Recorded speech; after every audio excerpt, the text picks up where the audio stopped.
It is game day. Nebraska will be taking on Rutgers later this afternoon at 3 o'clock. So in today's video, I'm going to give you my final thoughts. What's the vibe going to this matchup and what I'm looking out for between the Rutgers Scarlet Knights and the Nebraska Cornhuskers. So really quick, we have a big game today. If you're excited, hit that like button. And hey, if you're new to the channel or still a returning viewer, make sure to subscribe. I post daily Nebraska football content, and I'm not slowing down anytime soon. So make sure to subscribe if you don't want to miss out on anything more. You will not regret it.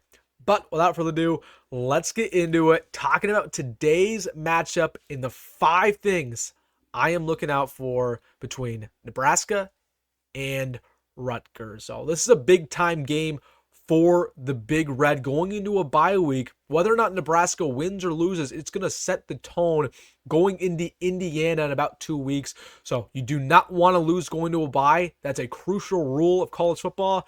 If a big time game gets an undefeated opponent versus Rutgers. So the number one thing that I'm looking out for in today's ball game, start fast. Take the lead early. So get the ball first, or if you defer, you get a big stop, get the football, then you score. You got to start off 7-0 or 3-0. That's fine, but have the lead early and don't give it back. Because recently in the Illinois game, in the Purdue game, you started slow. We didn't score a point until the second half versus Purdue. Okay, versus Illinois, they struck first, and it really dictated the tempo for the rest of that ball game. So versus Rutgers, we can't make that same mistake. We've got to go down the field early, get a touchdown, get the arm warmed up, Dylan Raiola, get the running game going, and have that lead and really start to command the tempo going forward. Second thing I'm looking out for, how can Nebraska's defense shut down Rutgers' rushing attack? That's their bread and butter. That's what they're going to try to do.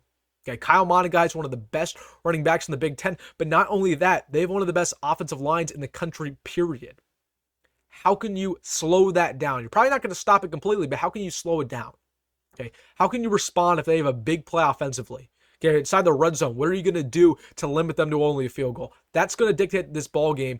It all goes back to stopping the run game. That's something I'm going to be watching out for.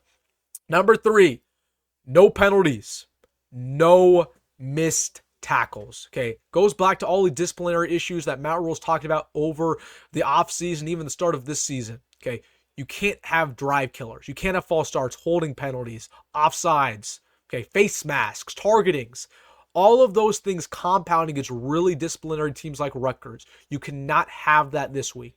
Can't have it. Okay, and we've struggled with penalties the last couple weeks. Versus Illinois, that's one of the reasons we lost.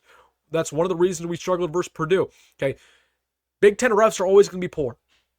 Every single game they're going to be bad. How can you overcome that?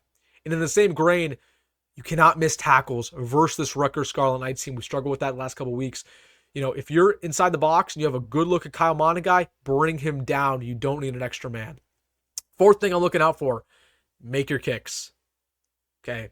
I don't expect the special teams to fix itself, but holy cow, if it's a tie ball game and you're inside the 20-yard line and you bring out John Hull to kick a field goal, please make it.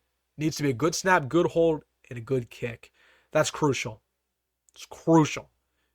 And Matt Rhule, but in the exact same argument, if it's a 4th down and 5, I'd rather give Dylan Raiola the opportunity to convert rather than putting the kicker out there, because I trust Raiola's arm more than I trust our special teams. Fifth and final thing I'm looking out for in this ball game, Dylan Raiola. He's the X factor. I think it's going to be a close game going to the 4th quarter. Give him the football. I don't really trust this rushing attack in crunch time. I don't trust the offensive line in crunch time. Okay, there's one man that I trust. That's Dylan Raiola and his arm. Okay, let him have an opportunity to win this football game. Give him a good opportunity. Give him play calls that complement his abilities. Okay, and let's see what happens, and let's live with the results. So if there's a 4th down, give it to him. Let's not kick the field goal. Okay, let's trust his arm above everything else in crunch time. And again, we will see what happens. But I hope this is Raiola's breakout game. We will see. Time will tell. But my 5th thing I'm looking out for, trust Raiola. All right, guys, big time game versus Rutgers. That will likely define the rest of the season, and at least will define the next 2 weeks going into the bye. Let me know down below what's your final score prediction. What's something you're looking out for? Let me know in the comment section. Hey, if you made this far in the video, make sure to hit that like button and subscribe. And as always, folks, go be grad, go Matt Rhule, and see you in the next one.